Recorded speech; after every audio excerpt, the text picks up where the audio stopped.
আমার সাথে আরেকজন রয়েছে তরুণ কৃষিবিদ, যিনি 17 তারিখের পর তার জন্মগ্রহণ হয়েছে এবং 17 তারিখের পর বেশ ভালো করে কৃষির যে কার্যক্রম সেটা শুরু করেছে। আপনি কি 17 বছর পর কি কয় বছর কাজ করেছেন সেটা বলুন। 17 বছর পরে 17 বছর পরে আমি কি পেয়েছি এটা আসলে মূল বিষয় না। মূল বিষয় হচ্ছে আমি 17 বছর কি খেয়েছি, এইটাই মূল হলো বিষয়।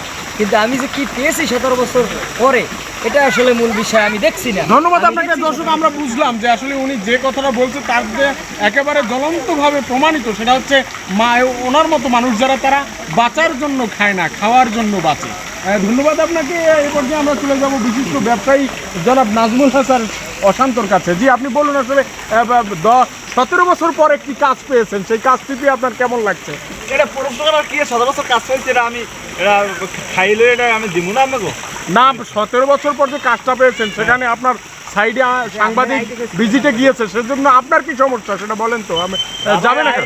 আওয়াজ আওয়াটা ওই বিষয় এটা আমার পেস্টিজ আছে না, মানে কষ্টই বেশি। হ্যাঁ।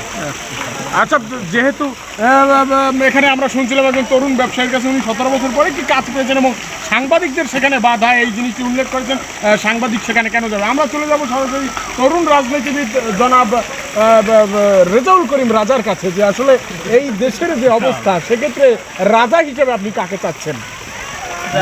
এই মুহূর্তে আমি এমনই একজন লিডারকে চাচ্ছি যে বাংলাদেশকে একটি স্বপ্ন শিখরে নিয়ে পৌঁছাতে পারবে। আমরা চাই শান্তশিষ্ট এবং ভদ্র, এবং যার দ্বারা এই দেশটা উন্নত হবে এবং ভালো হবে, যাকে সকল স্তরের মানুষ ভালোবেসে নির্বাচন করবে, আমরা তাকেই চাই এই মুহূর্তে। ধন্যবাদ আপনাকে। দর্শক, এরই মাধ্যমে শেষ করছি আজকের অনুষ্ঠান কৈদিমু টেলিভিশনের সর্বশেষ এপিসোড। ধন্যবাদ সকলকে।